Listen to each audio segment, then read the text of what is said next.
Bom dia. Bom dia a todos que nos acompanham aqui no Anfiteatro da Engenharia de Produção da Escola Politécnica. Bom dia a todos que acompanham também esse nosso primeiro seminário do Observatório da Inovação e Competitividade de 2012 pela internet. Eu sou Laura Parente, coordenadora dos seminários do Observatório da Inovação e Competitividade, e hoje eu tenho o prazer de ter aqui, de apresentar para vocês a Fernanda de Negri, que vai conversar conosco sobre política de inovação no Brasil, novos rumos e desafios. A Fernanda ela é economista, com mestrado em ciência econômica pela Unicamp e também doutorado em economia na Unicamp. E ela é pesquisadora do IPEA, foi assessora do ministro do Desenvolvimento, Indústria e Comércio Exterior entre 2007 e 2009 e diretora adjunta da Diretoria de Estudos Setoriais do IPEA entre 2009 e 2010. Ela tem experiência nas áreas de economia industrial, tecnologia, comércio exterior e investimento estrangeiro.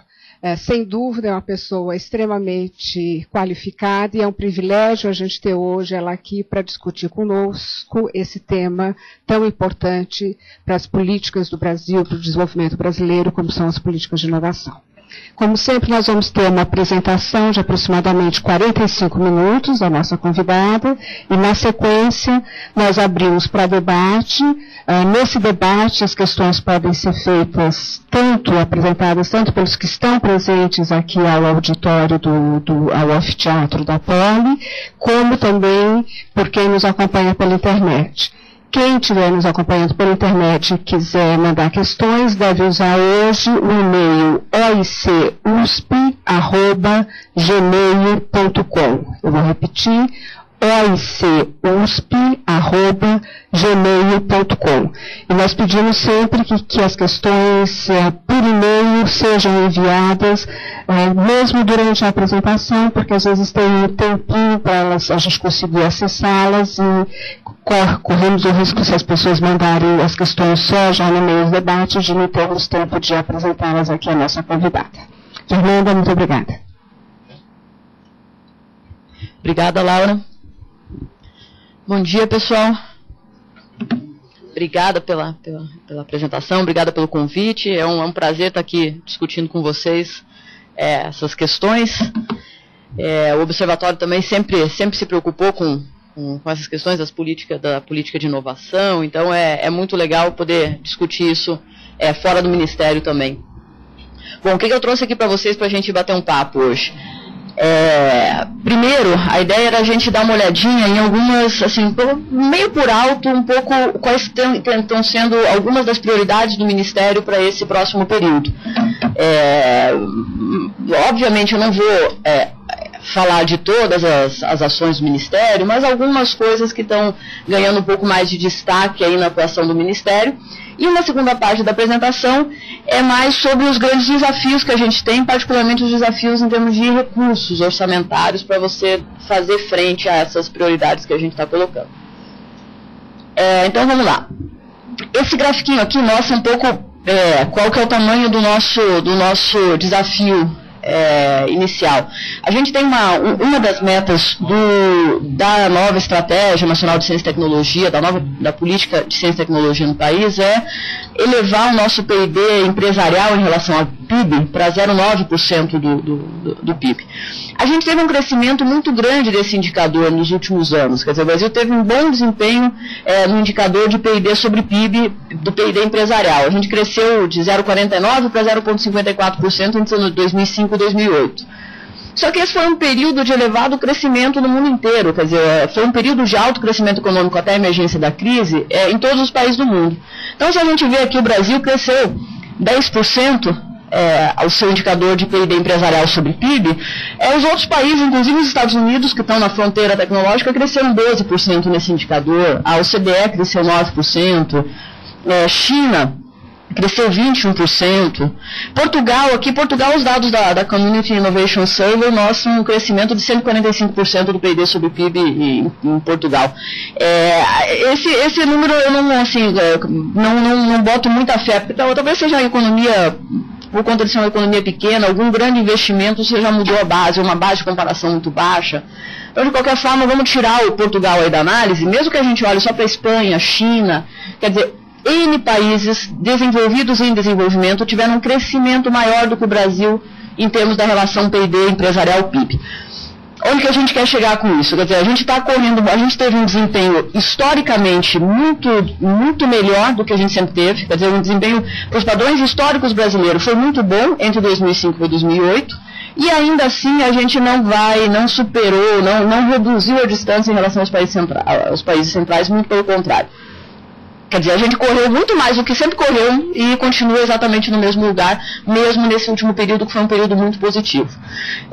Ou seja, essa taxa de crescimento do PIB empresarial sobre o PIB, essa taxa de crescimento dos esforços tecnológicos não vai ser suficiente, está muito aquém do que a gente precisa para fechar o gap, para reduzir a distância que separa o país dos países desenvolvidos em termos de produção de tecnologia. Aí a gente fez uma continha, assim, se a gente continuar no ritmo em que a gente está crescendo nossos esforços tecnológicos, a gente ainda vai levar mais de 20 anos para chegar ao patamar europeu de hoje. Então, tem muito chão pela frente e a gente, de fato, ainda está, apesar de ter crescido muito, está crescendo muito menos do que a gente deveria crescer.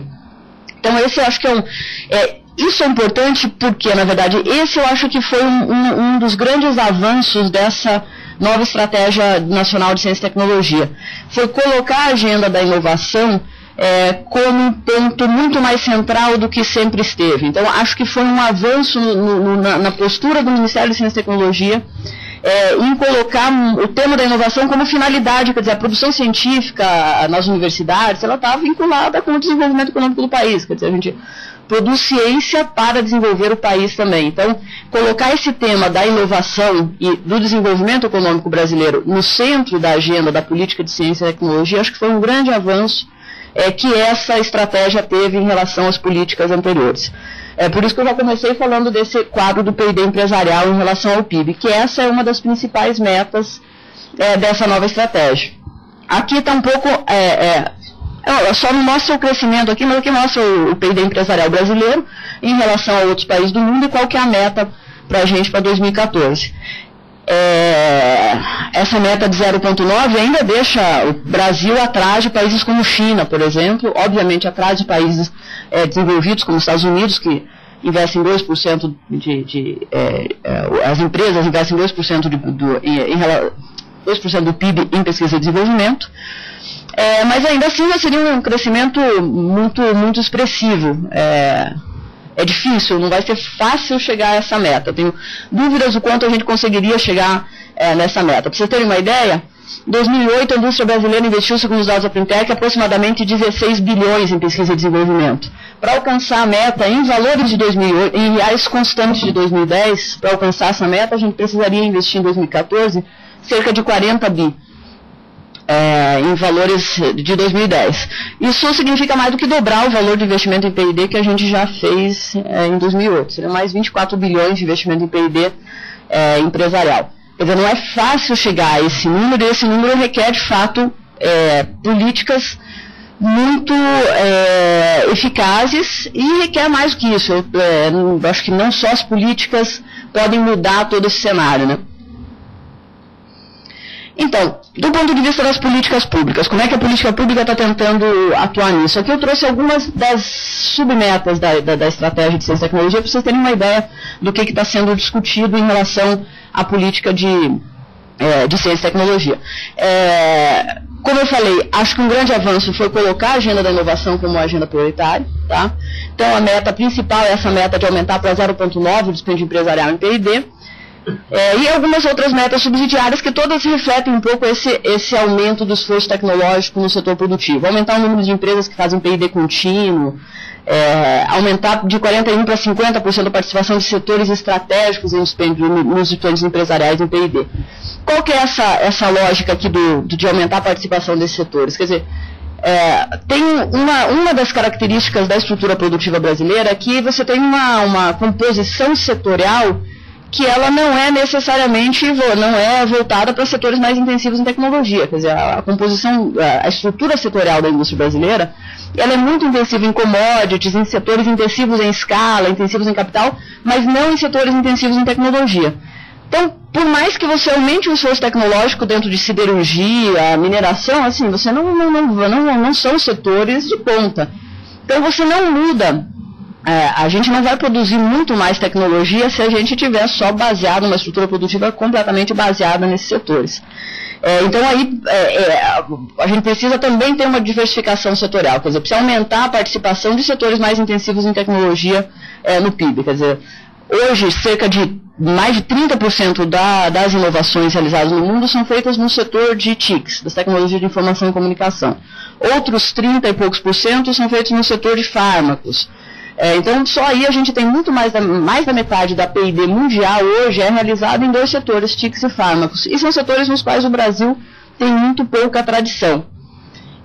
Então, você tem a percepção é que há um limite para o investimento em PIB e para a produção de tecnologia dentro dos setores mais tradicionais.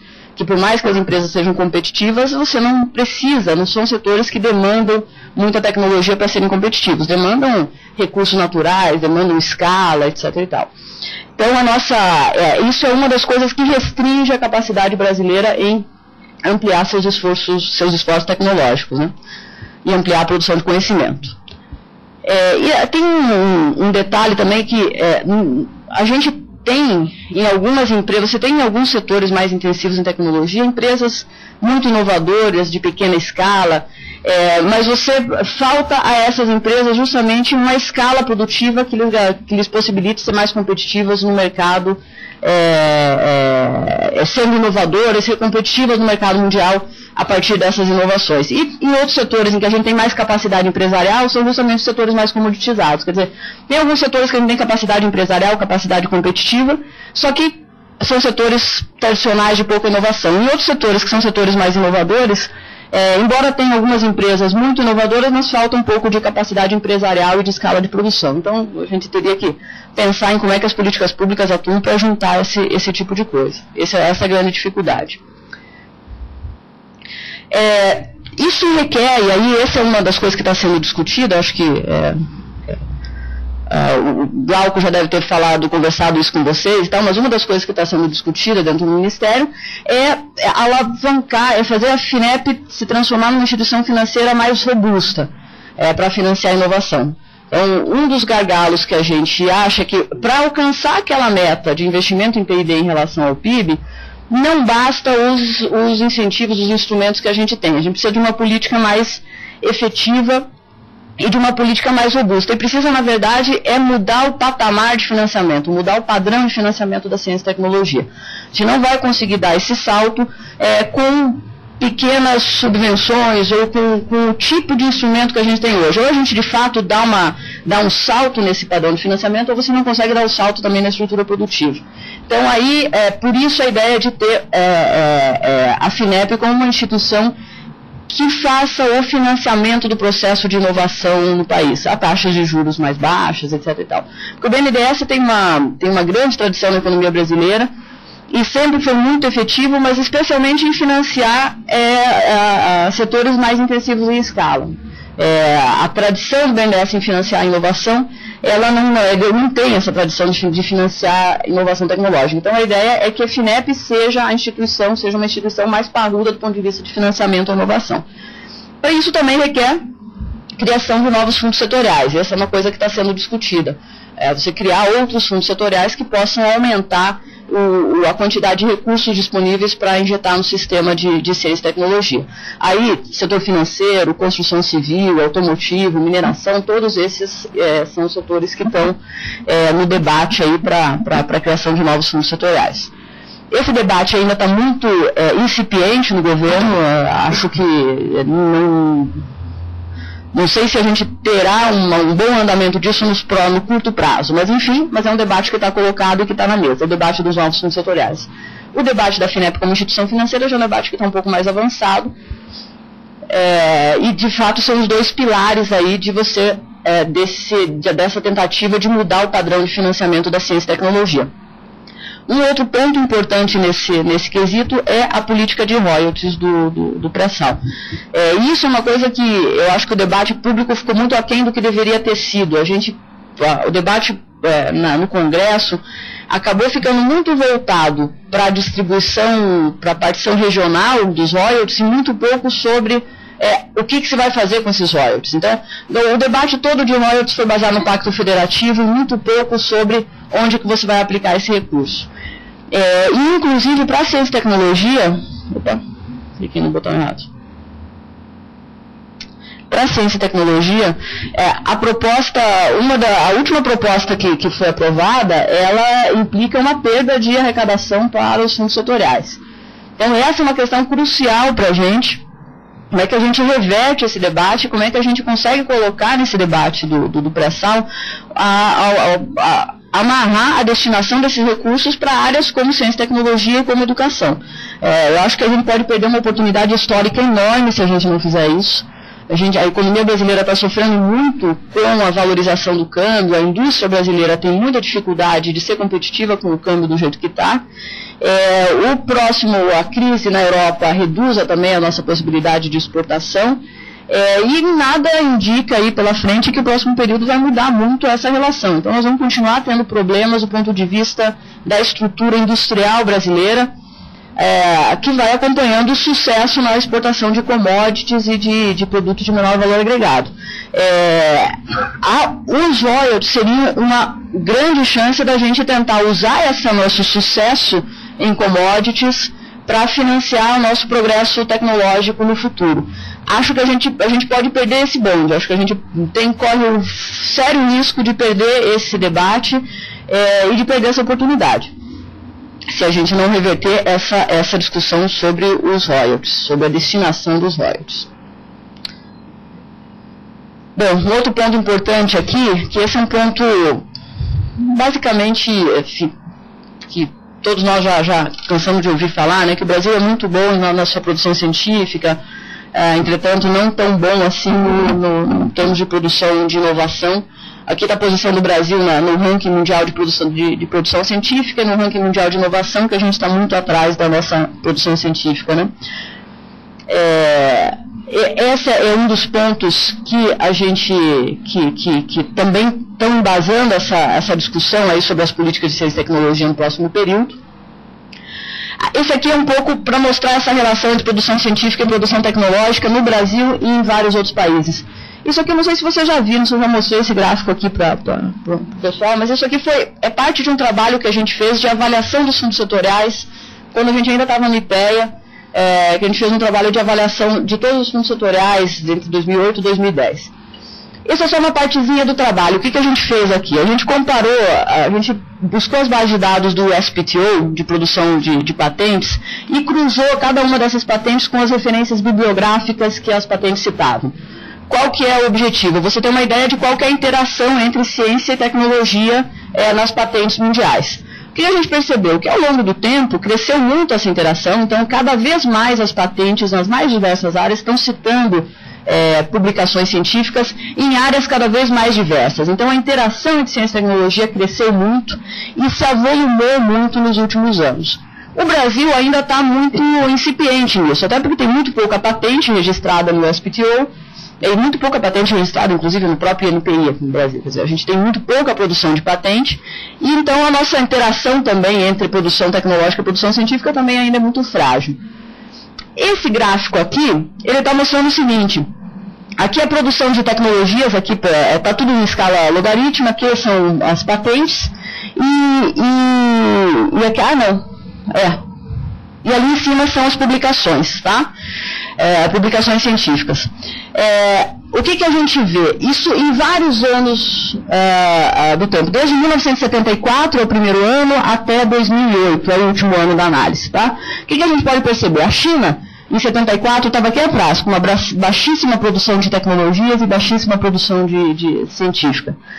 Ela cresceu, foi esse quadradinho branco aqui. A China hoje, não sei se dá para ver direito o que está aqui no meio, ela já ultrapassou o Brasil. Antes ela estava muito atrás do Brasil, tanto na produção de tecnologias quanto na produção científica. Ultrapassou o Brasil muito rapidamente. Outro país que é um exemplo ali, Coreia, que está lá na fronteira já. A Coreia estava atrás do Brasil em 74 em termos de produção tecnológica e mais ou menos no mesmo nível em termos de produção científica. E cresceu muito rapidamente também. Taiwan foi um país que cresceu muito rapidamente nesse último período. O Brasil teve um avanço muito grande aqui, mas eu acho que eu troquei, viu, pessoal? Desculpa, aqui o A são artigos científicos, o P que são patentes, tá? Eu troquei nessa legendinha aqui que eu fiz correndo, eu troquei as relações. Então aqui A são artigos, P são publicação, são patentes, tá? O que a gente vê? O Brasil cresceu muito, principalmente na produção de artigos científicos nos últimos anos, mas em termos de produção tecnológica a gente continua muito atrás. E por mais que a gente tenha andado, em termos relativos, a gente ainda está no mesmo bolo que a gente sempre teve, a gente ainda está nesse nível intermediário aqui no meio. A gente não consegue dar o salto e sair desse nível. A gente chamou isso nesse trabalho aí de avaliação dos fundos setoriais, a gente chamou isso de a síndrome da rainha vermelha, que corre e não sai do lugar em relação aos seus congêneres, né? E que é um pouco aquele dado que a gente mostrou antes, quer dizer, a gente correu pra caramba entre 2005 e 2008, né? Parece que foi um resultado ótimo de crescimento do investimento em P&D, mas no fundo a gente cresceu tanto quanto todos os outros países do mundo cresceram e continuamos em termos relativos no mesmo lugar que estávamos antes. Bom, uma dos eixos aí dessa nova política de ciência e tecnologia está justamente com a formação de recursos humanos, mas recursos humanos mais voltados para as áreas que sustentam a inovação. Uma das conclusões que a gente chegou lá é que assim, o Brasil tem uma grande produção científica, mas muito concentrada em áreas que não são as áreas-chave para a inovação nos vários setores. Então a gente não é tão competitivo nas engenharias, por exemplo, em termos de produção científica, quanto somos na agronomia, na saúde, etc. e tal. Então, em algumas áreas, a nossa produção científica se concentra muito em algumas áreas que não são as áreas mais utilizadas ou que mais impulsionam a produção tecnológica nos setores mais inovadores. Então, a gente tem que virar um pouco essa nossa formação de recursos humanos para áreas que são chave para o processo inovativo, como engenharias, como física, como química, enfim.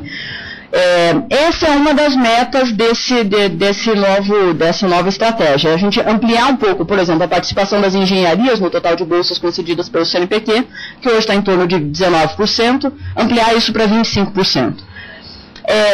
Tem uma coisa que é sempre importante a gente ver, que na verdade tem uma inércia muito grande. Essas mudanças, elas sempre são muito... A política pública, ela é muito inercial, então é muito mais fácil você fazer uma coisa que você já vinha fazendo do que você tentar mudar muito rapidamente a forma como você faz as coisas. Então, é muito difícil você colocar todas essas metas ou esse foco diferente na política de ciência e tecnologia. Enfim, até por isso que a ampliação ainda da participação das engenharias nas bolsas até é um aumento de participação modesta como meta, né? De 19% para 25%. E tem uma ação aí, que é uma ação que é uma das prioridades, sem dúvida nenhuma, do Ministério, que é o Programa Ciências Sem Fronteiras, que é aquele programa que vocês já devem ter ouvido falar, de concessão de bolsas e tal, para o exterior, né, para estudantes no exterior. Tanto de graduação, quanto doutorado, pós-doutorado, estágio, e também para atração de pesquisadores de fora para o Brasil. A ideia é contribuir para internacionalizar mais a ciência brasileira. Essa também é uma das questões que a gente que tem sido debatida dentro do Ministério. Então seriam 106 mil bolsas nos próximos anos, justamente para grandes universidades no exterior, especialmente em áreas das exatas e das tecnológicas. O CEMADEM também é uma prioridade importante do Ministério. Eu acho que eu já estou me alugando demais. Vocês já devem ter ouvido falar, é aquele centro de alerta de monitoramento de desastres naturais. Já está construído em funcionamento. A ideia é a gente ter uma infraestrutura que nos permita nos adaptarmos às mudanças climáticas, na verdade, a partir desse tipo de aviso de chuvas, enxurradas em áreas de risco e tudo mais. O satélite geoestacionário, do ponto de vista do programa espacial, acho que essa é a grande prioridade, construir o satélite geoestacionário até 2015. E agora nós vamos para os grandes desafios, que eu acho que aí é importante da gente tratar um pouco. Qual que é o orçamento do Ministério da Ciência e Tecnologia hoje? Eu trouxe isso aqui só para a gente ter uma ideia de quais são os principais agregados. Tá? Se você pegar o orçamento total do Ministério da Ciência e Tecnologia em 2010, é um pouco mais do que 8 bilhões de reais por ano. Tá? Tirando aqui coisas que são pessoal, dívida, parará, coisas que não são discricionárias, sobra aí 6 bilhões e meio de orçamento de custeio capital efetivamente.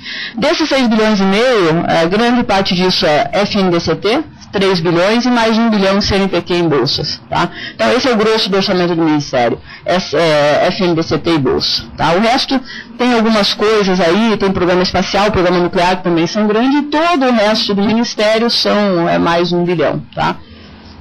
Então, na verdade, o que a gente tem de importante, de mais importante aqui é justamente fundo setorial e bolsas, é o grosso aí do orçamento. Agora, num dos últimos anos, e aí muita gente as pessoas sempre apontam isso, que cresceu muito o recurso para ciência e tecnologia no Brasil, é verdade. Cresceu muito, só que cresceu muito o orçamento público de modo geral, quer dizer, o investimento público cresceu muito de modo geral, então cresceu muito em termos absolutos o orçamento para ciência e tecnologia, e aí a gente foi ver, vamos ver em termos relativos se a nossa fatia no bolo cresceu ou não cresceu. O que é esse gráfico aqui? É a participação relativa do orçamento do Ministério da Ciência, Tecnologia e Inovação nos recursos discricionários da União. Então a gente tirou tudo que é despesa obrigatória, pegamos só os recursos discricionários e vamos ver o quanto que a ciência e tecnologia participa desse bolo. A nossa fatia do bolo, ela era 3,23% em 95, ela cai até 99 e começa a crescer depois da criação dos fundos setoriais, mas estabiliza, e aí hoje nós temos 3,21% do orçamento discricionário da União. Ou seja, apesar do crescimento absoluto de número de recursos para ciência e tecnologia, que de fato foi positivo, a fatia da ciência e tecnologia no bolo continua exatamente a mesma do que era em 95. E isso a despeito de você ter aqui no meio desse processo a criação dos fundos setoriais. Vocês lembram que a grande objetivo da criação dos fundos setoriais era justamente você dotar a ciência e tecnologia de recursos mais estáveis ao longo do tempo e menos dependentes das flutuações orçamentárias. Por quê? Porque naquela época o diagnóstico era que esse era um dos gargalos, um dos problemas do sistema de ciência e tecnologia no país, do sistema de inovação brasileiro. Os recursos eram muito voláteis e muito dependentes do orçamento. Bom, a gente criou os fundos setoriais aqui, em 99. O que aconteceu foi que a participação deles no orçamento do Ministério cresceu substantivamente, mas isso não foi acompanhado por um crescimento do orçamento do Ministério. O que nós estamos vendo é que você reduziu aquela parcela azul, que são as outras ações. O recurso que vem do Tesouro para o Ministério da Ciência e Tecnologia, que não é fundos setoriais, foi se reduzindo ao longo do período. Esse é um debate importante, quer dizer, a gente está com metas super ousadas e tal, mas a gente enquanto país precisa que essas metas se reflitam na prioridade orçamentária que a gente dá, quer dizer, você precisa colocar mais recursos para ciência e tecnologia também. O que vem acontecendo é que, de fato, o fundo setorial vem substituindo o recurso orçamentário. Então, muitas das coisas que a gente já fazia, a gente hoje faz financiado com recursos do FNDCT. Então, você vai ver o FNDCT financia uma série de ações que deveriam ser ações financiadas pelos recursos do Tesouro, ponto final, não pelo recurso dos fundos setoriais. Bom, e mais que um outro problema importante do ponto de vista de recurso, que eu acho que é importante a gente discutir, esse é um problema que é geral em toda a República e que vem crescendo nos últimos anos e que é um problema importante também para o Ministério. Quer dizer, daquele orçamento que a gente vê aqui, o gasto orçamentário do Ministério, ele tem, e de todos os ministérios, o gasto público, ele tem várias fases. Uma primeira fase é aquilo que está no orçamento, quanto que é dado de orçamento para cada ministério. Tem uma segunda fase depois, que é o limite de empenho, quer dizer, a partir de um orçamento que foi aprovado no Congresso, para obedecer a lei de responsabilidade fiscal e uma série de coisas, o Ministério do Planejamento dá um determinado limite. Daquele orçamento que você tem, você só pode empenhar nesse ano, só pode contratar nesse ano tanto. Esse valor, esse limite de empenho geralmente é menor do que o orçamento. Depois disso, você tem um outro limite, que é o limite financeiro, que aí é o Tesouro. Diz assim, olha, tudo bem, você tem aquele limite de empenho que é X, mas eu só posso te dar para gastar e para pagar efetivamente X menos 20%. E aí só vai poder pagar aquilo. O que vem acontecendo nos últimos tempos? A distância entre o que é orçamentado lá no início e o que é efetivamente liberado de recurso para você pagar suas dívidas vem aumentando. Então você está carregando um monte de restos a pagar. Então a cada corte orçamentário que você tem no ano, você fica com o orçamento do seu ano reduzido, além do que você já está carregando um monte de coisa que você não pagou no ano passado que você tinha que pagar. Esse é um problema muito sério para o sistema de ciência e tecnologia, porque na verdade muitas das coisas que foram... Fundos setoriais enfrentam muito esse problema, porque você aprova um projeto hoje, esse projeto não é um projeto de um ano, ele é um projeto de 4 ou 5 anos. Então, quando você aprova um projeto dentro dos fundos setoriais, você compromete recursos daquele ano e dos próximos. Quando você tem um contingenciamento, como a gente teve agora, você reduz o limite que você tem para contratar, e só que isso tem impacto sobre o que você tem condição de pagar daquilo que já foi contratado. Então, tem sobrado muito pouco para fazer ações novas. Então, é difícil você pensar que a política de ciência e tecnologia vai conseguir mudar expressivamente as prioridades e as formas como aonde a gente tem que investir o recurso, se na verdade a nossa margem de manobra para investir em coisas diferentes, ela tem sido cada vez mais reduzida por conta desses fatores todos, né? A gente teve um contingenciamento muito grande agora, quer dizer, isso ainda está, para 2012... Isso ainda é preliminar, porque isso ainda está em... Eu trouxe só para a gente discutir um pouco, mas isso aqui ainda tudo está preliminar. Mas o fato é que desde 2010, 2011, essa distância aí, ela também é um problema, essa diferença entre o que é orçamentário e o que você tem efetivamente de limite para gasto. Bom, apesar disso, qual que tem sido uma atuação importante também do Ministério? A gente falou que uma das discussões importantes é alavancar o potencial de crédito da FINEP. E a FINEP tem crescido mesmo nos últimos anos a capacidade de crédito dela. Em 2011, particularmente, teve recursos do PSI, que foram recursos do Tesouro, que o Tesouro enviou para o BNDES para fazer o plano de sustentação do investimento, e uma parte desses recursos foram para a FINEP para financiar a inovação.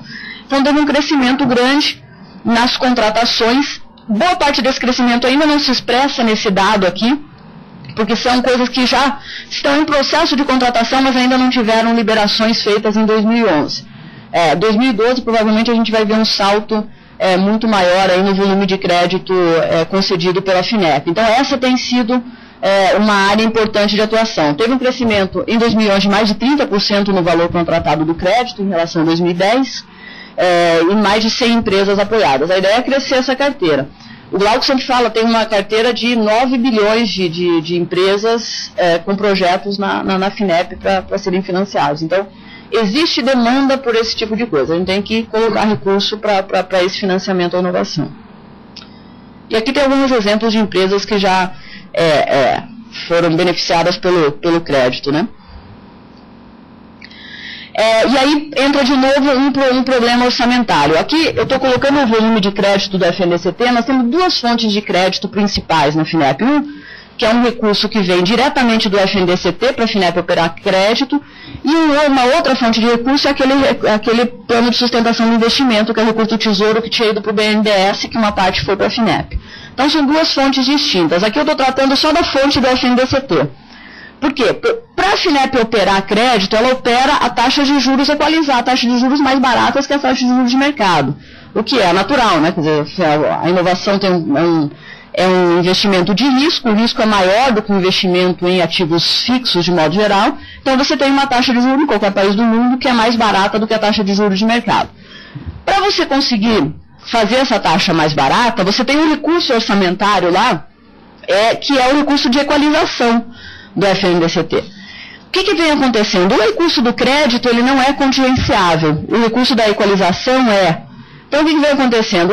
O crédito, o FNDCT vem crescendo, o montante destinado ao crédito, mas o valor da equalização cresceu um pouco aqui, 2008, 2009, e depois ficou mais ou menos estável. O que isso significa? Você tem que usar esse bolo aqui para equalizar a taxa de juros de um bolo que está crescendo cada vez mais. O que vai acontecendo ao longo do tempo? Você não consegue reduzir a taxa de juros, você tem que fazer uma taxa de juros maior ou tentar equalizar de outra forma. E isso tem impacto nas operações passadas também, porque a equalização ela se dá quando a empresa paga o crédito, paga o financiamento. Então, você reduzir aqui o volume de o recurso disponível para equalização, significa que você também tem impacto nas operações que você veio para trás, ou você não vai conseguir fazer crédito a taxas tão competitivas daqui para frente. Então, esse é um gargalo importante também. Aqui, só para vocês terem uma ideia, a execução da subvenção nos últimos anos, o pico foi aqui 2010, efetivamente, né? Bom, 2011, 2011 foi um ano de restrição fiscal muito forte, 2012 tudo indica que será também um ano de restrição fiscal muito forte, então nenhum indicador orçamentário a gente vai ver crescendo nesses 2 anos. 2010 foi o pico, que teve um desembolso aí para subvenção de 500 milhões. E agora a gente está na faixa aí dos 300 milhões. 2010 foram 490 empresas que receberam recurso da subvenção, que é de fato um avanço em relação ao que a gente tinha antes. Bom, agora eu vou vender um pouquinho meu peixe aqui para encerrar. Uma das coisas que a gente está discutindo também é que muitas das... não adianta, a gente tem que remodelar as políticas de ciência e tecnologia e tem que estar constantemente acompanhando se essas políticas estão surtindo efeito ou não estão surtindo efeito. Quer dizer, cada vez mais a gente tem percebido que o Ministério precisa dar resposta à sociedade e ao restante do governo sobre a efetividade ou não das políticas que ele implementa. A gente sente uma dificuldade muito grande em discutir, mesmo dentro do governo, sobre recursos para ciência e tecnologia, porque, um pouco por nossa culpa mesmo, porque a gente não consegue avaliar de forma adequada o que está sendo feito com esses recursos e não consegue mostrar os resultados efetivamente. Então, uma das coisas que a gente está discutindo, isso é uma cobrança em todo o governo, para vários ministérios, acho que é um pouco um perfil da presidenta de cobrar esse tipo de coisa, avaliação, acompanhamento e monitoramento das políticas. Então, o que a gente está discutindo no Ministério? Vamos criar um monitor, a gente está chamando de monitor das políticas de ciência e tecnologia, cujo objetivo é o quê? Justamente aprimorar essa política de acompanhamento e monitoramento dos programas e das ações do Ministério. Tem uma questão importante aí, que o Ministério ainda é muito deficiente em indicadores, em informações sobre a utilização dos recursos. Então, uma boa parte desse monitoramento e dessa política de avaliação passa pela construção de indicadores que permitam avaliar a efetividade, avaliar quem é o público-alvo das políticas, etc. e tal. E a gente precisa ter um plano de avaliação, uma política de avaliação que seja continuada. Então, a ideia toda é montar, criar uma política de avaliação continuada das atividades do Ministério que consiga dar consequência para isso, porque os processos de avaliação das políticas e das ações têm um resultado depois na remodelagem ou no repensar as ações e as políticas de ciência e tecnologia. A ideia é fazer com que esse monitor funcione ele terá 3 eixos diferentes. Um que são os indicadores nacionais de ciência e tecnologia, que o Ministério hoje já produz, que precisam ser reformulados. Uma boa parte da metodologia dele já tem indicadores novos. Essa metodologia dos indicadores foi construída lá em 2000, então muita coisa mudou e tal. Então tem que reformular esses indicadores. Tem um esforço do IBGE com a participação do Ministério de colocar o PID como como um componente da formação do investimento. Então, você teria a formação bruta de capital fixo e investimento em bens intangíveis, para mensurar melhor o investimento na economia brasileira, também usando investimento intangível. Por que esse tipo de indicador? Bom, esse tipo de indicador é importante porque ele vai te dizer se efetivamente as políticas estão tendo ou não estão tendo resultados e se a gente efetivamente está mudando de patamar do ponto de vista científico e tecnológico. Um outro eixo do monitor são informações em políticas de ciência e tecnologia. Então, a ideia toda é a gente melhorar a qualidade das informações do Ministério sobre as políticas, sobre para onde estão chegando os recursos, sobre quem que é o público-alvo, sobre qual que é a efetividade desses recursos que a gente está colocando em pesquisa e desenvolvimento e em ciência e tecnologia. Basicamente, a gente dividiu aí em 3 tipos de indicadores, que eu vou depois falar melhor qual que é a ideia deles. São indicadores básicos, de público apoiado e de resultado, mas no próximo slide eu falo melhor disso. E um terceiro eixo é um eixo mais qualitativo, quer dizer, você tem que construir uma base de indicadores adequada para poder analisar e contratar estudos e fazer avaliações sobre a efetividade das suas políticas. Isso é uma coisa que até uma certa medida tem que ser feito internamente no Ministério, um monitoramento mais gerencial, do tipo, olha, tais programas estão tendo uma execução boa ou não estão, enfim, que é aquela coisa de acender as luzinhas vermelhas dizendo, olha, tal programa não está sendo executado, tem que ver o que está acontecendo. Tem um monitoramento analítico, que é quem é que está se beneficiando dos programas e das ações do Ministério, que é uma coisa que eu acho que é muito internamente que tem que ser feita.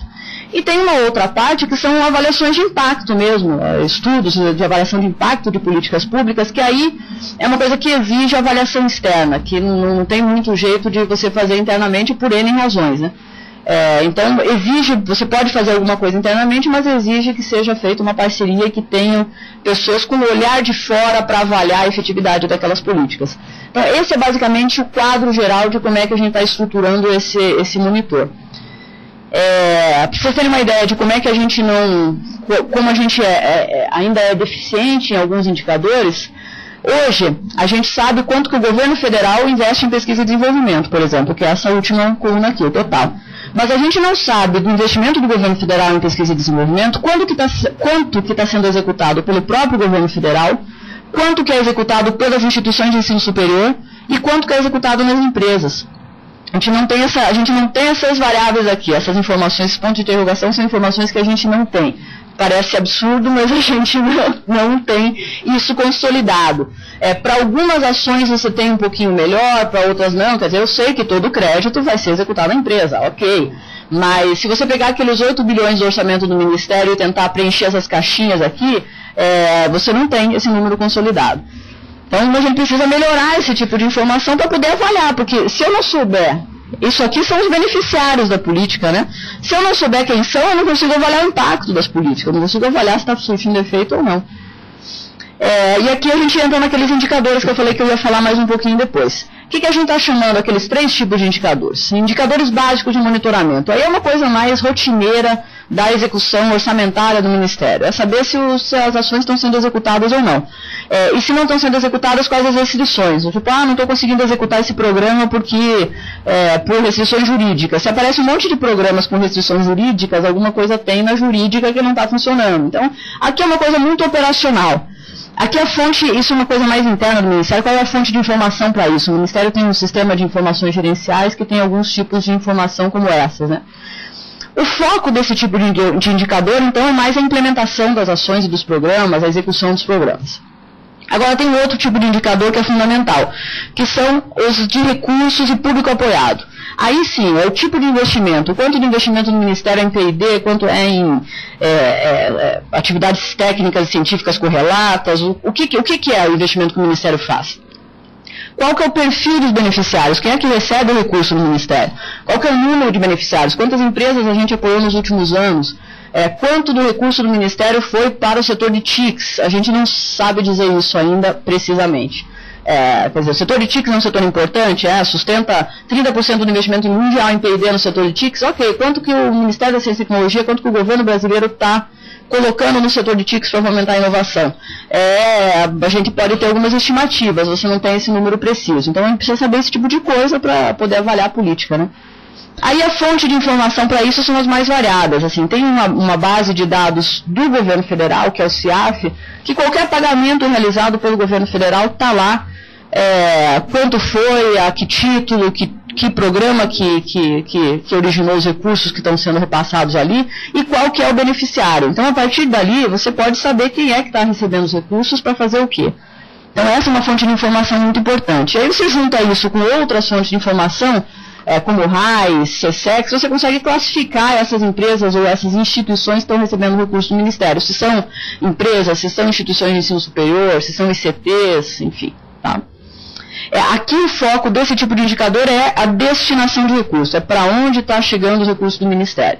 Você precisa disso para poder ter os indicadores de resultado, que é esse terceiro ponto. Quer dizer, eu não consigo saber se está surtindo efeito, se está tendo resultado, se eu não souber para onde está chegando o dinheiro primeiro.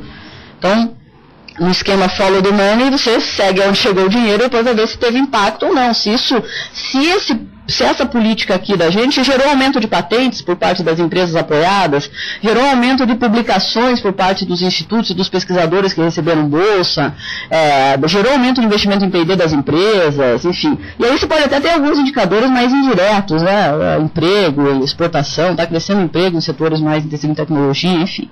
E aqui as fontes são as mais diversas, INPI, IBGE, RAIS, o currículo Lattes e tal, e o foco são indicadores efetivamente de resultados. Acho que o Ministério que precisa produzir indicadores, agora a avaliação das políticas tem que ser uma parceria especialmente com pessoas de fora, né, com avaliadores externos, para você poder ter uma avaliação de impacto efetivo. Aqui é só uma besteirinha, né, de quais são os ciclos das políticas públicas e o ciclo de avaliação, né. Você tem várias fases aí da política pública, cada uma com um tipo de avaliação específica que deve ser feita. Na formulação tem uma avaliação ex ante para ver qual que é o custo-benefício de medida A versus medida B. Quer dizer, vale mais a pena eu botar mais dinheiro na subvenção ou eu pegar esse dinheiro da subvenção e botar para equalizar o crédito? O que está surtindo mais efeito do ponto de vista econômico, do ponto de vista da economia, né, de produção e inovação? Só que para eu ter essa avaliação ex ante, eu preciso ter uma avaliação ex post, né, porque eu tenho que ter um estudo anterior que me diga qual que está sendo o impacto do crédito e qual que está sendo o impacto da subvenção para eu poder fazer essa comparação das duas coisas. E tem uma avaliação aqui no meio que é a avaliação do processo, que é assim, está sendo implementado a contento, está atingindo os objetivos, está chegando no público que deveria chegar e tal. Então, tudo isso a gente pretende fazer no âmbito desse monitor aí das políticas de ciência e tecnologia, e estamos chamando isso de monitoramento gerencial, monitoramento analítico, que é mais essa avaliação de processo aqui, e avaliação de resultado e de impacto. Tá? E tem aqui alguns estudos, esse aqui eu queria falar um pouquinho rapidão para vocês, que esse aqui eu acho que vai ser legal. A gente está fazendo, tem alguns estudos que a gente quer fazer também, que são estudos de linha de base. Algumas coisas da avaliação da política de ciência e tecnologia, a gente não tem informações do T0 para você saber se a política teve impacto ou não. Por exemplo, você vai fazer a avaliação do CT Infra. A pergunta crucial para avaliar os investimentos em infraestrutura feitos pelo governo brasileiro é saber, bom, esses investimentos estão resultando um aumento da infraestrutura de pesquisa disponível no país? Essa é uma pergunta-chave. A gente não sabe dizer se estão ou se não estão, porque a gente não tem como é que é a infraestrutura lá atrás. A gente não sabe como é que estava a infraestrutura de pesquisa no país ontem, para saber se o dinheiro que a gente colocou hoje vai gerar um aumento nessa infraestrutura amanhã. Então a gente está fazendo um levantamento lá no Ministério, que a ideia é fazer um levantamento da infraestrutura de pesquisa disponível no país. Você entrevistar os coordenadores dos laboratórios, a ideia é fazer isso junto com o CNPq, colocar isso pendurado na plataforma Lattes, para que os coordenadores dos vários laboratórios, por exemplo, aqui na Poli, deve ter o quê? Mais de 20, 40 laboratórios, não? Sei lá, estou chutando aí. Deve ter um laboratório pra caramba só aqui na Poli. Mas a ideia é que cada coordenador desse laboratório possa entrar lá no site da plataforma Lattes do CNPq e colocar as informações sobre o seu laboratório. Qual que é o grau de atualização dos equipamentos, qual que é a demanda, os equipamentos estão em bom estado de manutenção ou não, quantos usuários utilizam aquela infraestrutura, enfim, uma série de informações que pode ajudar a gente a ter uma ideia de quantos laboratórios de nanotecnologia tem no país hoje, com que tipo de equipamento, enfim. Para saber, até para direcionar a política pública, para fomentar parcerias entre as universidades e empresas. Aí a gente se baseou um pouco num projeto da União Europeia que fez alguma coisa similar, um levantamento das principais infraestruturas de pesquisa na União Europeia. Então as perguntas relevantes são justamente essa: quantos laboratórios existem em determinadas áreas, quais são as nossas competências em algumas áreas específicas, para a gente poder, inclusive, ao fazer a política de fomento à infraestrutura, a gente tem ideia de onde são as áreas mais carentes e menos nesse fomento. Eu acho que é isso aqui é uma coisa mais interna aqui. Aqui é uma estrutura de site desse projeto do Monitor, né, como é que a gente quer botar tudo isso no site do Ministério. Então vai ter dados sobre as políticas de ciência e tecnologia, que hoje você entra no site, é difícil de achar, muita coisa não tem. Então a ideia é que a gente entre no site do Ministério e já tenha lá uma areazinha com as estatísticas, com os dados sobre as políticas, tenha lá uma área com estudos de monitoramento e avaliação dos vários, desde o PPA até a avaliação da estratégia de ciência e tecnologia, enfim, uma área com os indicadores, essa área já tem lá dentro do Ministério, e também, dado que a gente está fazendo esse acompanhamento, monitoramento das políticas, a gente precisa ter um olho lá fora também, para ver o que o pessoal está fazendo dentro de política de ciência e tecnologia no mundo. Então vai ter uma areazinha aí de alguns textos-chave, textos oficiais mesmo das políticas de ciência e tecnologia em vários países do mundo, e alguns resultados de avaliação dessas políticas também, para a gente ter um benchmark, uma comparação em relação ao que a gente faz no Brasil. Acho que é isso, gente. Obrigada. Cedi um pouquinho o tempo. Valeu.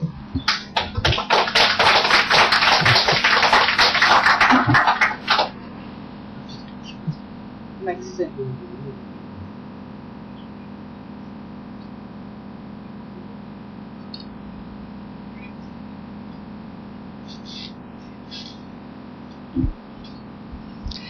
Bom, Fernando, acho que foi ótima a sua apresentação, extremamente instigante, correspondendo exatamente ao que nós do Observatório desejávamos, ou seja, algo que nos faça olhar para frente, que nos faça pensar de modo avaliando e criticando também, reconhecendo tudo que se evoluiu, mas sendo capaz de reconhecer e identificar onde é que estão as dificuldades para o Brasil evoluir em relação a essas políticas de ciência e tecnologia como é necessário. Então eu abro as inscrições para as questões, tanto aqui como por quem estiver nos acompanhando pela internet. Eu gostaria de combinar o seguinte: todas as pessoas que fizerem as questões, por favor, se apresentem, indicando o nome e instituição de origem, e eu vou, a princípio, agrupar 2 ou 3 questões e pedir para você responder, né, meio por blocos. Nós temos, por enquanto, 2 inscrições, uma do Fleury e outra 3 inscrições. Então, eu vou pedir para esses 3 fazerem as questões, enquanto a Fernanda estiver respondendo, se outras pessoas quiserem se inscrever, eu vou estar anotando aqui o pedido de inscrição. A sequência, por enquanto, é Fleury, Zil e o professor Carvalheiro. Bom dia, professor Fleury, do Departamento de Engenharia de Produção da Escola Politécnica. Queria começar, primeiramente, manifestando a minha admiração pela competência, pela clareza que a Fernanda sempre traz nas análises que ela faz. Agora, o quadro que ela descreveu me parece um bocado complicado. E me lembra muito uma expressão que um professor do departamento, infelizmente já falecido, o professor Roberto Volerino, costumava dizer que tem algumas empresas que funcionam na base de: agora que perdemos os nossos objetivos, redobremos os nossos esforços. Quer dizer, a primeira pergunta é: dá para fazer política de inovação sem ter política industrial? Quer dizer, parece uma dispersão de esforços, né, e sem a gente saber muito bem qual é a lógica, né? A gente não tem que ter uma certa seletividade, essas primeiras slides que você mostrou sobre a disparidade do nosso esforço, inclusive, a hora que você mostra um PIB empresarial de 0,54, eu acho que isso já é muito abaixo do que já foi em tempos anteriores, né? Quer dizer, você apresentou, eu acho que eu já tinha visto 66, 68, há muito tempo atrás. Quer dizer, pelo jeito o setor empresarial está assim, colhendo ainda mais nessa área. Agora, dada essa escassez de recursos, a gente não teria que ter uma política de seleção de setores muito mais ativa, e para isso a gente não teria que ter um processo de foresight muito mais estruturado?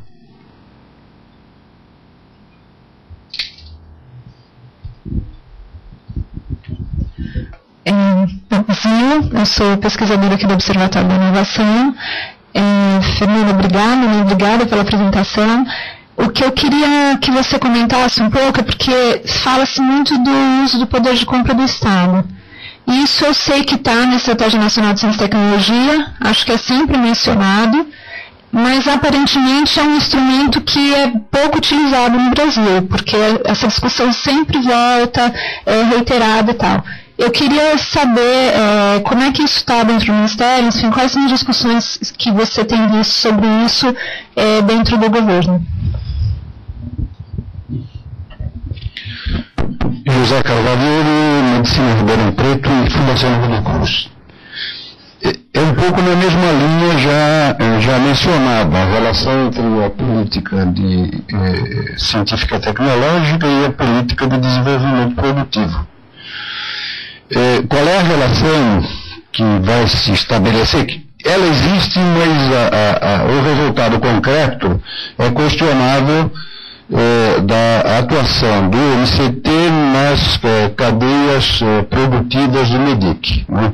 Eu participei da cadeia produtiva da indústria farmacêutica, representando a Fundação Rodo Cruz, e nós tivemos a oportunidade de apresentar uma proposta concreta de uma política, que se chamava Inovacina, que era uma maneira de estabelecer uma agenda de prioridades. Nesse caso específico, os produtores importantes para vacinas humanas no Brasil são ambos públicos. A Butantan em São Paulo e a Fundação Rodo Cruz no Rio de Janeiro.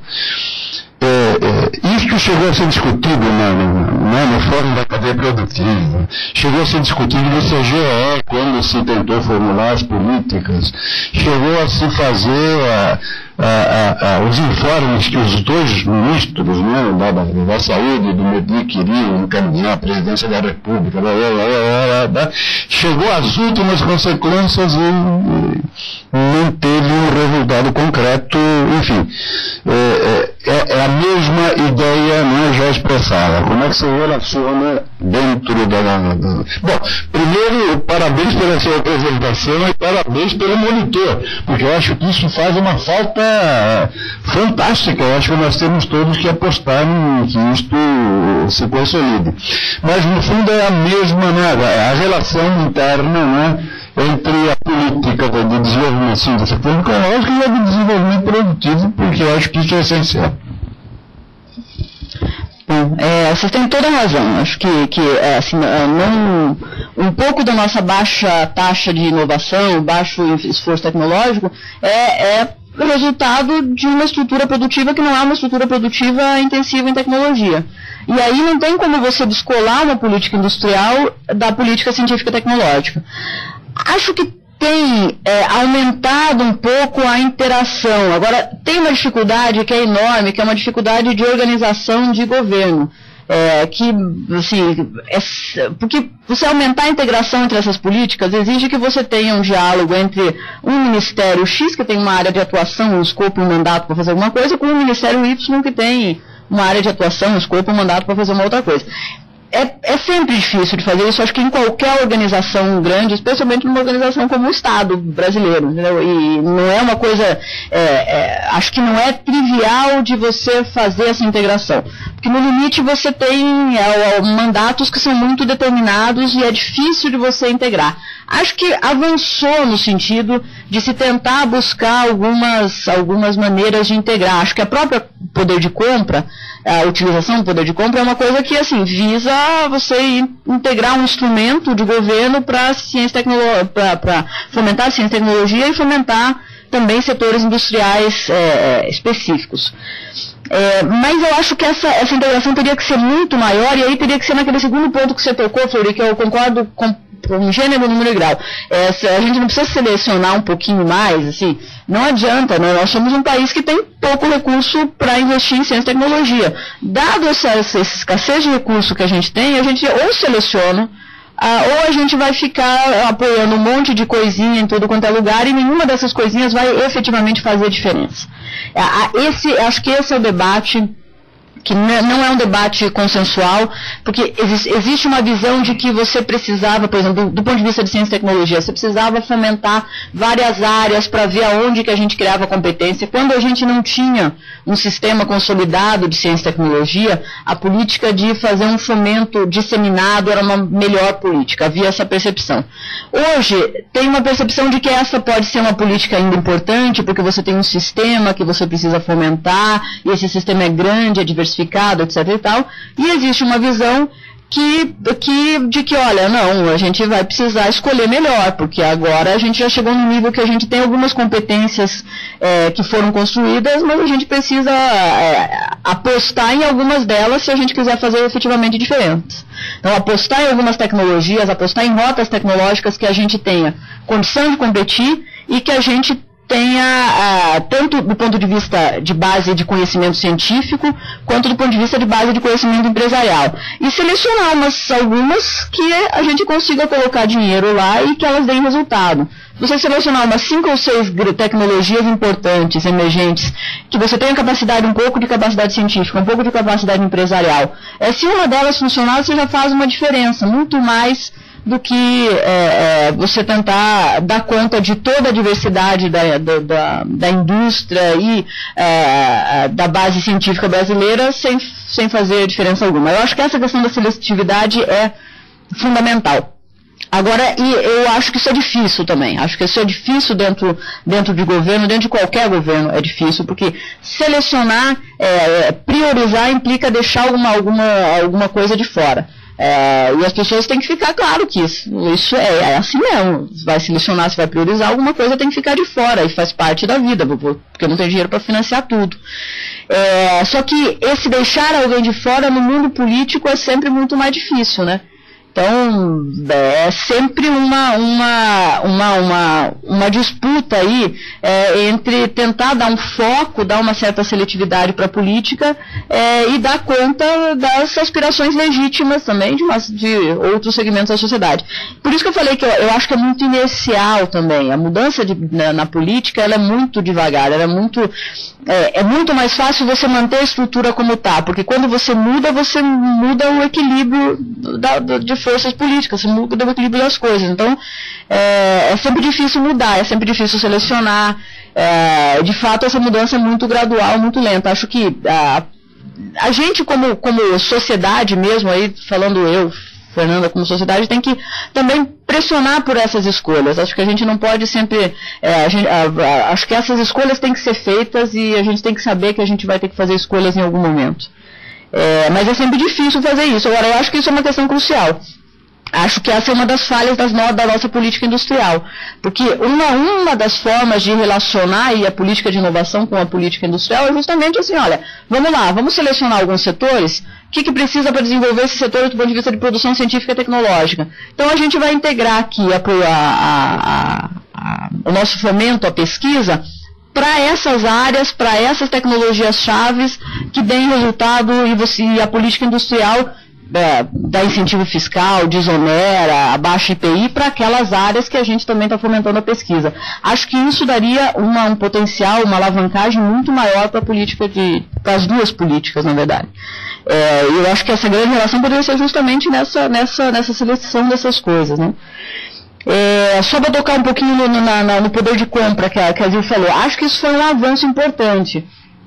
Inclusive na forma na integração das políticas. Porque não adianta assim, você tem de um lado a FINEP ou as agências de fomento de modo geral, financiando ou subvencionando o desenvolvimento de uma inovação, aí o cara lá desenvolve a inovação e tal, a gente tem N casos no Brasil que uma empresa desenvolveu uma inovação muito interessante e tudo mais, mas é uma empresa pequena, não tem escala, e em algum momento alguma outra empresa vai lá, compra essa empresa, geralmente alguma empresa estrangeira, compra aquela tecnologia, na verdade está comprando a tecnologia, não está comprando a empresa. E você, assim, do ponto de vista do país, você perde a capacidade de desenvolver endogenamente aquela tecnologia aqui, porque você faltou escala de produção, porque não apareceu nenhuma outra empresa brasileira com competência com escala de produção para comprar. Na verdade, você acabou que financiou o desenvolvimento da tecnologia que não teve continuidade endogenamente na economia brasileira. Um dos instrumentos que pode ser usado para ajudar nisso é justamente o poder de compra. Quer dizer, você desenvolveu lá um veículo aéreo não tripulado, com recurso da FINEP. E aí o Ministério da Defesa está comprando veículo aéreo não tripulado para fazer um monitoramento de fronteira. Bom, nada mais é justo que você pense que, vamos usar esse poder de compra então para comprar daquele que foi financiado já foi financiado o desenvolvimento da tecnologia pelo governo brasileiro, vamos comprar essa tecnologia que a gente financiou. Acho que essa é uma rota que tem muita possibilidade de dar certo.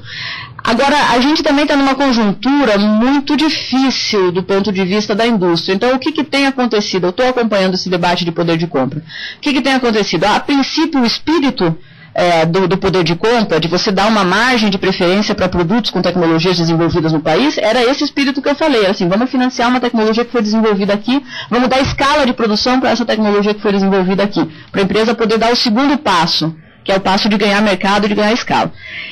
O que acontece é que, dada uma conjuntura, que é uma conjuntura muito difícil no cenário internacional, uma conjuntura de valorização do câmbio e tal, acaba que o edital de poder de compra que saiu recentemente foi para comprar têxteis e calçados, para comprar vestuário e calçados.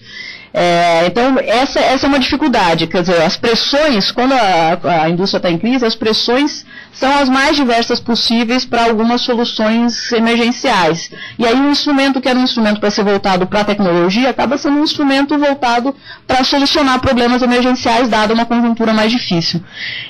Esse é um problema. Um segundo problema é o seguinte, o MCT, ele tem assento nesses fóruns que discutem o poder de compra, mas o MCT não compra, né? O MCT fomenta o desenvolvimento de tecnologia. Aí que tá, quem vai dizer o que quer comprar, usando o instrumento de poder de compra, é o Ministério da Saúde, é o Ministério da Defesa, etc. e tal. Então, você não tem, aí de novo, a integração entre os ministérios, você não tem muita margem de manobra, você pode sugerir e tal, mas se o Ministério da Educação quer comprar uniforme, usando o poder de compra, ele vai comprar uniforme, ele não vai comprar tablet. O Ministério pode até dizer, não, mas seria mais legal comprar alguma coisa mais intensiva em tecnologia com esse instrumento. Mas, enfim, não é mandato do Ministério. Aí é uma coisa que tem que ir evoluindo, né? Acho que eu falei demais. Bom, tem a inscrição do Demétrio, depois eu própria tenho uma questão também para fazer. Por enquanto é isso. E o Fleury tem mais uma questão depois.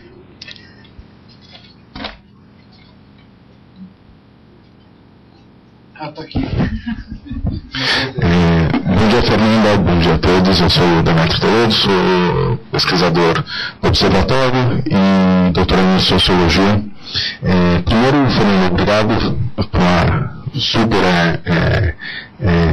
apresentação, muito interessante, muito convergente com os achados que a gente teve no Data Engenharia Data que a gente fez, que mostrou exatamente isso, que todos os nossos esforços louváveis nos últimos 10, 15, 20 anos nos levaram muito longe.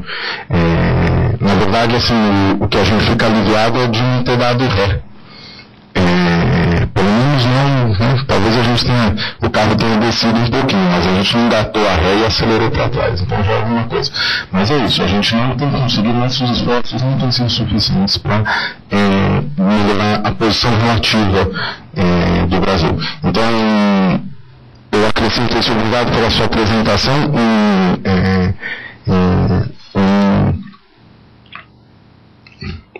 Claro, isso vai variar muito com o meu humor no dia, mas às vezes eu fico muito preocupado. Eu acho que a gente está diante de uma situação um pouco tétrica, porque eu acho que a gente tem empregado os nossos melhores esforços, as melhores cabeças, as melhores instituições, e não tem atingido os resultados que a gente gostaria de ver. Então eu vejo esse quadro geral da indústria brasileira, do sistema produtivo brasileiro, do sistema de produção de conhecimento, de modo, eu fico muito preocupado. Eu acho que talvez a gente precisasse melhorar um pouco o nosso diagnóstico, isso é um esforço coletivo, a universidade tem um papel grande nisso. Acho que a gente precisaria melhorar um pouco o nosso diagnóstico dos problemas da competitividade da indústria brasileira. Eu começo por dizer o seguinte, não tem nada a ver com o câmbio. Se o dólar for para R$10, a indústria brasileira continua a ser não competitiva. Porque ninguém vai querer comprar. A gente não tem escala para vender coisas. Os nossos mercados possíveis são mercados que já foram tomados por produção de larguíssima escala. Então a gente não teria o que vender a R$10, a R$20. Esse não é o problema da competitividade da indústria brasileira. O problema da competitividade da indústria brasileira é a intensidade tecnológica baixa. Dois problemas de escala mesmo. A gente não conseguiu até agora aproveitar o tamanho do mercado interno para ter escala para competição internacional. E os novos moldes, que é China, Índia, Estados Unidos, Alemanha, a China com todo o seu entorno de países produtores no leste asiático. Então, realmente preocupante. O que eu gostaria de perguntar um pouco para você, eu tenho estudado meu doutorado, estou terminando agora, escrever a tese, estratégias de catch-up de alguns países. E a gente vê, por exemplo, que Taiwan, Singapura, Coreia do Sul, mesmo China, foram muito bem sucedidas em selecionar um setor e aportar todos os recursos humanos, financeiros, materiais, para o desenvolvimento daquele setor. Quando eu penso nisso no Brasil, eu lembro assim, de coisas muito antigas que deram certo, por exemplo, o setor aeronáutico. E aí a Zil sabe disso melhor que a gente, é um belo exemplo de esforço de catch-up. Então, você tem a parte de geração de conhecimento, formação e qualificação de recursos humanos e produção mesmo. O petróleo também, a gente já fez isso até com mais intensidade. Acho que o que a gente fez na década de 70, começo dos 80, quando a Petrobras foi para a exploração em águas, foi muito mais bem sucedido do que a gente está vendo até agora no pré-sal. Que a gente no começo do pré-sal, então talvez dê mais coisas. E eventualmente até a parte de vacinas, eu não sei, o professor Cavalheiro sabe melhor que eu, agricultura e agricultura, sim, esses três, eu não vejo isso mesmo. Aeronáutica, agricultura, petróleo e eventualmente vacinas, uma parte, digamos, do setor de fármacos. Eu não vejo nada disso acontecendo no Brasil atualmente, talvez um esforço um pouco maior no petróleo, mas é um pouco o que a gente viu pela sua apresentação. E a gente não está conseguindo escolher o setor e depois botar tudo que a gente precisa nele. Então eu fico, assim, eu saio daqui agradecido pela sua apresentação, mas mais uma vez preocupado com os nossos destinos e achando às vezes que, claro, dependendo do dia, se está ensolarado, se está nublado, se eu dormir bem, se eu dormir mal, às vezes eu fico bastante preocupado. Outras vezes eu acho que vai dar certo. Mas eu sou um pouco assim, como você vê a possibilidade, aí a pergunta, como você vê a possibilidade do país, dado nosso arranjo institucional, nossas políticas públicas, digamos, um pouco a falta de capacidade de eleger prioridades e executar essas prioridades, como você vê o nosso potencial de aplicar uma estratégia de catch-up, de diminuição da distância da fronteira tecnológica e desenvolvimento produtivo, com ganhos de escala, intensidade de tecnologia no setor, no momento atual. Você acha que isso é uma estratégia possível? Ela está acontecendo um pouco na área de petróleo e gás, com pré-sal, mas como você acha que as instituições brasileiras e o arranjo político, os interesses todos que se mobilizam em torno da questão, pensam nisso, qual é a nossa chance de executar uma estratégia de catch-up setorial bem sucedida? Obrigado. Enquanto circula o microfone, eu vou fazer a minha questão.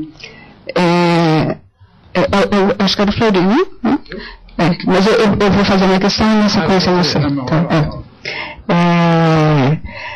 Fernanda, acho que a discussão aqui, por enquanto, foi no rumo que é extremamente relevante, importante, que tem a ver com os conteúdos das políticas em si, inclusive com as definições estratégicas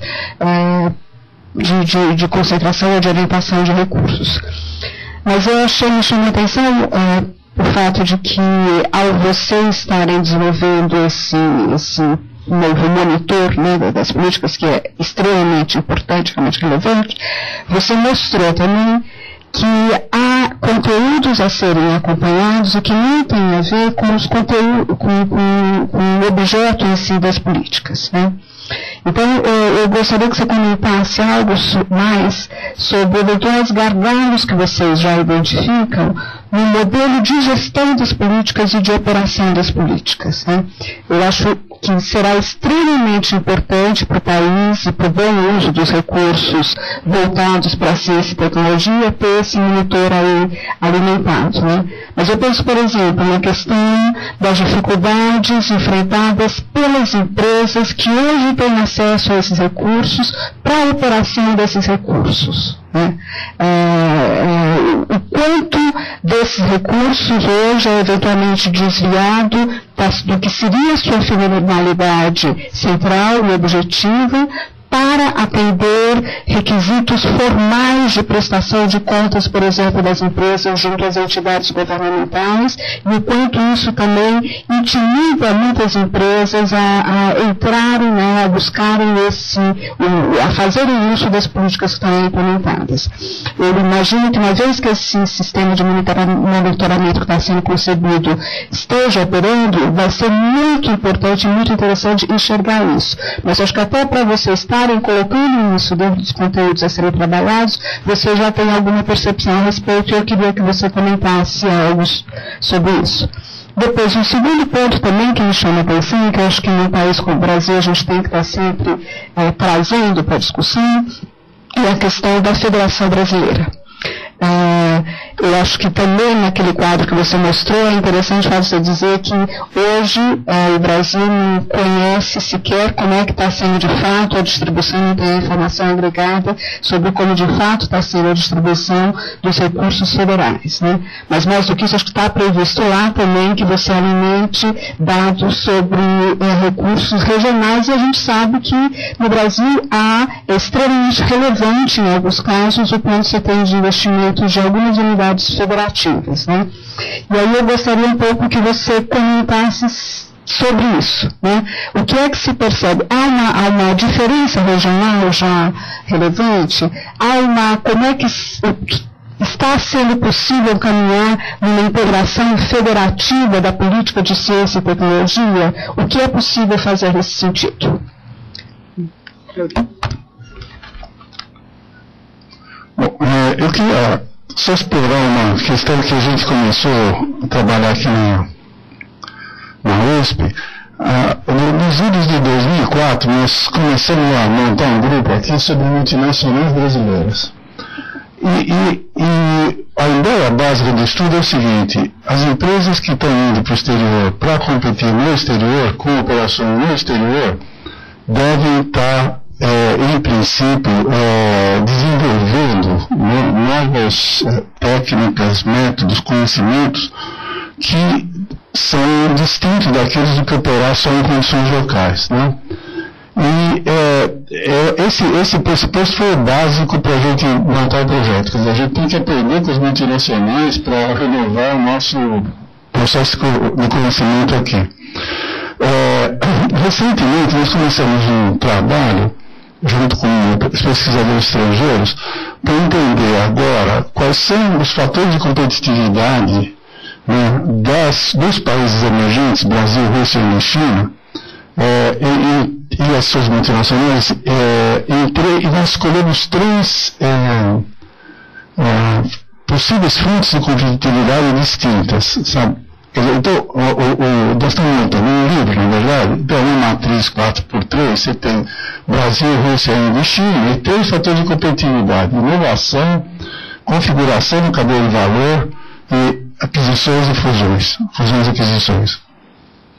O que obrigou a gente a fazer uma certa esforço para tentar entender, afinal das contas, quais são as lógicas de inovação das multinacionais brasileiras.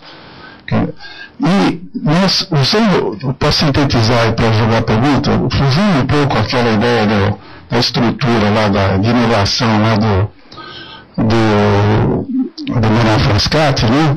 Quando você pensa em processo, a inovação do processo, que é característica da indústria brasileira, é commodity. Nós temos inovação em commodity, apesar de dizer que a gente não tem uma inovação, nós temos inovação em commodity. Em produto, eu acho que é um pouco o que o Demetrio falou, em produto nós somos zero. A não ser em produtos com base sustentável, que é onde está começando a dar a diferenciação, né? A sustentabilidade gerando produto que só nós podemos fazer, né? E uma alternativa que até hoje não foi explorada, que é a base da pirâmide. Então, todos os países emergentes estão explorando a base da pirâmide, a inovação frugal, como para dinamizar a ideia da inovação, e por enquanto eu acho que a gente está a zero. Pelo contrário, quem faz inovação de base de pirâmide aqui são as subsidiárias do multinacional, por incrível que pareça. Tá? E a última é a inovação de modelo de negócio, né? Que nós, exatamente por esse contexto turbulento e altamente não incentivador de inovação, os caras têm que inventar alguma coisa de modelo de negócio para dar a volta nessas condições extremamente não prejudiciais, mas totalmente ineficientes que a gente tem no nosso Sistema Nacional de Inovação. Né? Eu acho que talvez tenha alguma trilha por aí, se alguém tiver interesse, a gente pode discutir mais essa questão. Obrigado. Bom, vamos lá. Demetrio, hoje está meio nublado, né?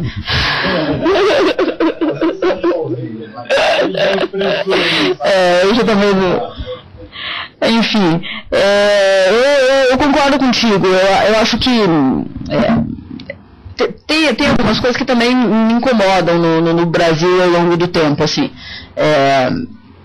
Por exemplo, alguns setores intensivos em mão de obra, que desde lá no início, o governo Collor, abertura, aí esse setor, porque abriu e tal, de fato abriu atabalhoadamente, etc e tal, não há discordância em relação a isso, mas aí o grande problema de competitividade em alguns desses setores era porque abriu atabalhoadamente, a gente tinha que ter tido um tempo, parará.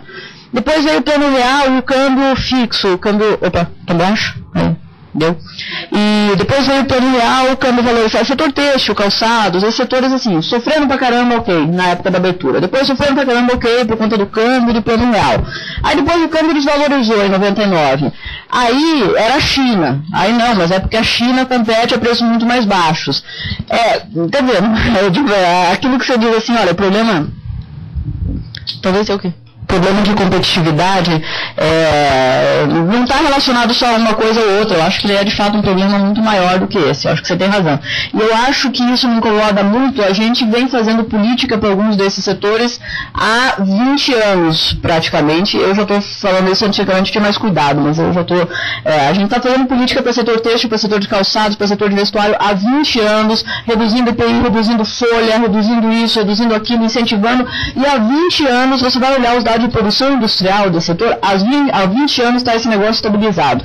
E aí entra a China, sai China, entra câmbio, sai câmbio, abre a economia, fecha a economia. Tem uma tarifa de importação que no ano passado aumentou para 30%, quer dizer, tem um mercado protegido com a tarifa de 30%, não é qualquer um que tem. Então, assim, isso às vezes vai também diminuindo a minha paciência, às vezes ficam dias nublados também quando eu penso nesse tipo de coisa. Quer dizer, a gente coloca muito dinheiro nesse tipo, em algumas coisas que eu acho que não funcionam mais. Eu acho que, assim, bom, enfim.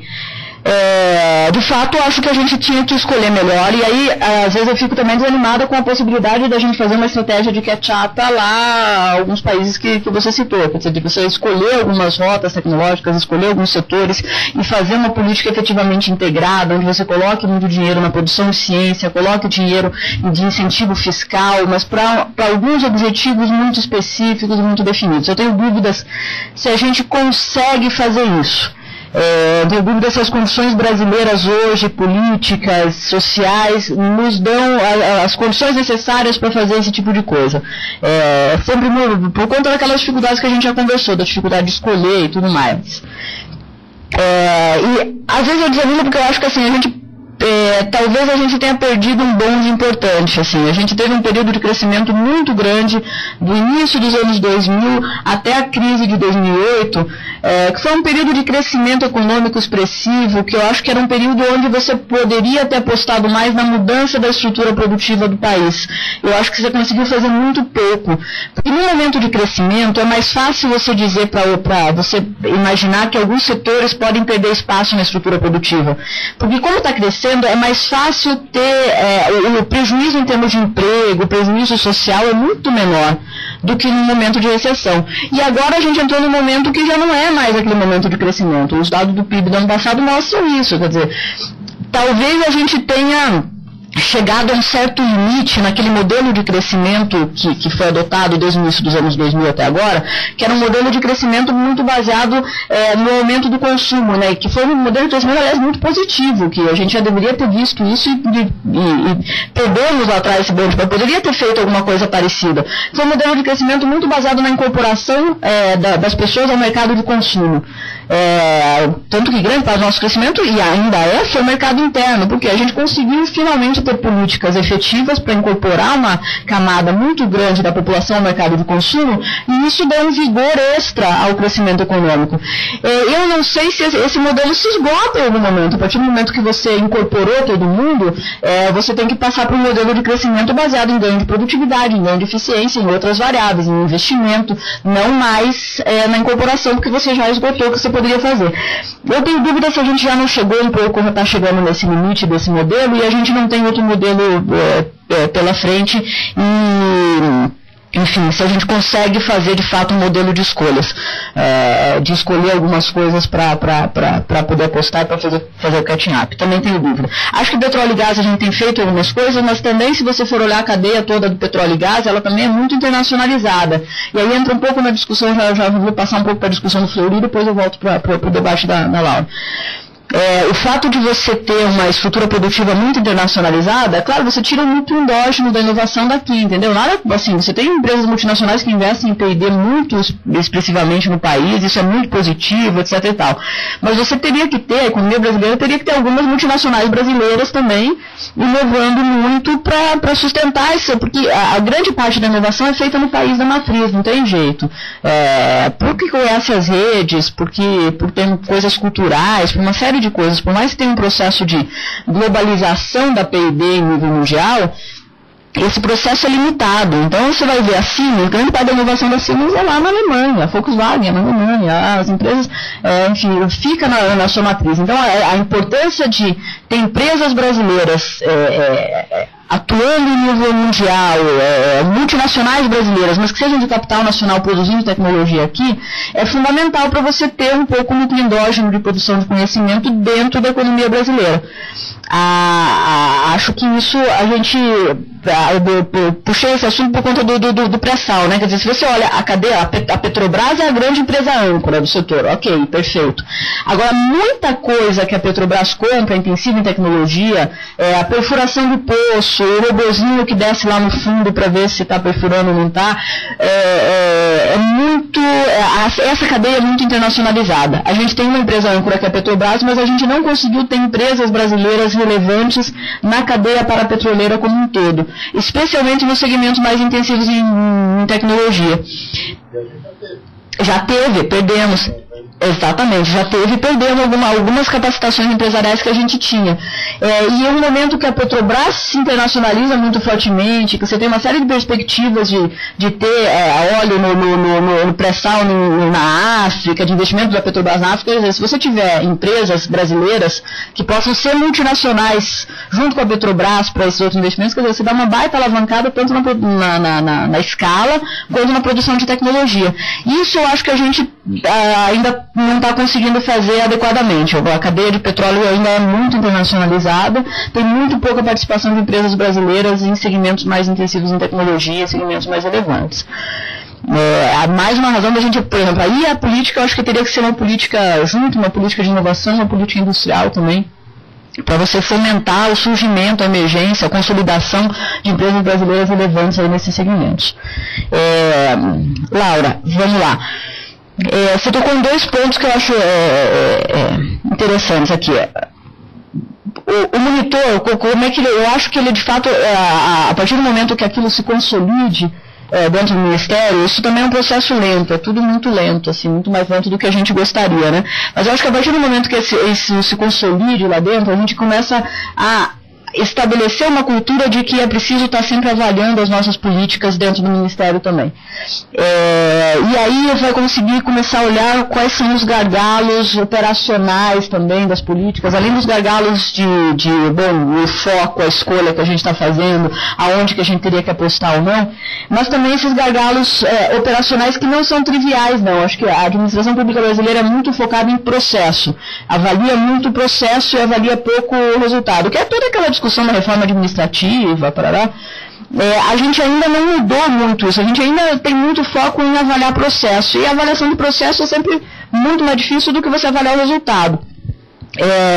Então a burocracia acaba sendo muito maior e ela ainda é muito forte. A gente tem uma série de dificuldades para a operacionalização do recurso público. Por mais que tenham flexibilizado algumas, flexibilizou 8666 para a pesquisa, flexibilizou.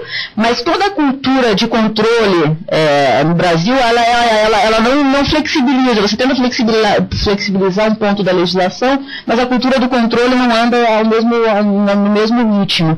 Então, de fato, isso é um problema grande. Vou te dar um exemplo do problema que a gente está enfrentando. Em que pesem as controvérsias sobre se isso é uma coisa, assim, foi uma coisa muito controversa e tal, quando o ministro lançou, mas o ministro Mercadante lançou aquela ideia de fazer, vamos fazer uma Embrap para a indústria. Bom, em que pese isso, a ideia toda, no final, convergiu para assim, tem que ter um modelo mais flexível de operação de recursos para pesquisa, desenvolvimento e inovação. Por quê? Porque a pesquisa não dá para você comprar equipamento de pesquisa com 8666, que você leva não sei quanto tempo para fazer uma licitação com base em menor preço, e aí às vezes você tem um equipamento no mundo, não é isso que tem que embasar esse tipo de coisa. Então, a ideia toda dessa Embrap, no final das contas, era ter um modelo mais flexível de investimento, de suporte à inovação no setor empresarial. A gente está discutindo isso no Ministério, agora chegamos no ponto em que vai discutir qual que é o modelo jurídico deste projeto. Às vezes eu tenho a impressão que a gente está tentando criar um modelo jurídico para fugir das amarras da legislação, só que a gente não vai conseguir, porque a amarra está na fonte do recurso público, na forma como a gente consegue executar recurso público. Acho que talvez um dos ganhos dessa discussão da Embrap seja justamente a gente avançar nessa discussão de como flexibilizar o recurso público do ponto de vista de ciência e tecnologia. E não flexibilizar não é sem controle, muito pelo contrário, é controlar lá a finalidade, mas dar uma maior eficiência para a utilização de recursos para isso, porque é muito difícil de operar mesmo. E, por exemplo, nessa coisa Embrap a gente não chegou a qualquer modelo jurídico que a gente pensa, ele não vai funcionar do jeito que a gente gostaria, porque a ideia é que aquilo fosse a Embrap fosse uma espécie funcionasse parecida com a Fundação Fraunhofer na Alemanha. Como é que funciona a Fundação Fraunhofer? Ela tem um bolo de recursos, que é recurso público, e ela credencia algumas instituições de pesquisa, sujeita a certos critérios especialmente participação empresarial. Então, se você tem a instituição de pesquisa apresenta um plano de negócio dizendo, 30% do recurso que eu desses projetos vai ser captado na iniciativa privada. Você me dá 30%, governo, e eu entro com 30% da minha instituição. Pronto, e a gente faz esse projeto. Aí o governo, a Fraunhofer olha e fala, não, esse plano de negócios é legal, está aqui o dinheiro, executa. Depois de um certo, ele vai acompanhando, vai avaliando e tal. No Brasil, dada a legislação atual, é praticamente impossível você implementar uma coisa como essa. Porque você não vai conseguir dar flexibilidade para o recurso público para poder credenciar e descredenciar instituições. Se você entregar o dinheiro para uma instituição, você vai ter que cobrar o quanto que o cara comprou de parafuso, o quanto que ele comprou de reagente para fazer alguma coisa. Então, assim, tem N dificuldades nessa operação. De fato, esse é um nó. Bom, quanto aos indicadores aqui, se é difícil para a gente ter indicadores nacionais, quem dirá indicadores regionais? A gente está fazendo um trabalho no âmbito do monitor de criar indicadores regionais de ciência e tecnologia, a partir da interação com os estados e tal. Óbvio que alguns estados como São Paulo têm umas coisas muito mais consolidadas, né? Indicadores muito mais consolidados, mas em outras unidades de federação é muito mais difícil você ter informação sobre os investimentos em ciência e tecnologia de cada unidade da federação. Acho que isso vai ser importante, inclusive, para, mais uma vez, evidenciar como é grande a desigualdade regional também no país, né? Como você vai ter estados que investem muito pouco em ciência e tecnologia, você já imagina, assim, os números que as pessoas têm dito, né? Então, nós estamos trabalhando nesse sentido também. Acho que era isso. Bom, Fernanda, muito obrigada. Acho que a gente já está realmente estourando o nosso tempo previsto de seminário, mas acho que a sua apresentação e o debate aqui atenderam plenamente ao que é o objetivo desses seminários, que é trazer elementos que nos auxiliem nós do Observatório a pensar a questão da inovação e competitividade, tanto orientando as próprias atividades do Observatório, como contribuindo para que atores que pertencem a outros grupos, seja do próprio governo, seja de empresas, também possam evoluir nessa discussão da política de inovação e competitividade no Brasil. Eu acho que você tem como, e por isso, né, a gente procura ter aqui entre os nossos convidados pessoas tanto da área pública, né, ou seja, que são formuladores e operadores das políticas públicas, quanto pessoas da universidade que trabalham com pesquisa e que atuam em relação à questão da inovação, contribuindo para a inovação e competitividade do Brasil, e também casos de empresas, pessoas de empresas envolvidas com inovação. Exatamente na próxima semana nós teremos então aqui alguém que vem de empresa, que é o Dr. Fábio Gandur.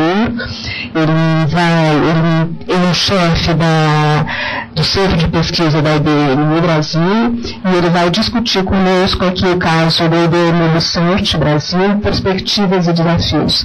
Eu acho que será uma ocasião de um contraponto muito interessante, né, de ver como é que uma empresa que está atuando no Brasil está vivendo esse ambiente de políticas de inovação no Brasil. Muito obrigada a você, Fernando, e a todos que nos acompanharam aqui hoje.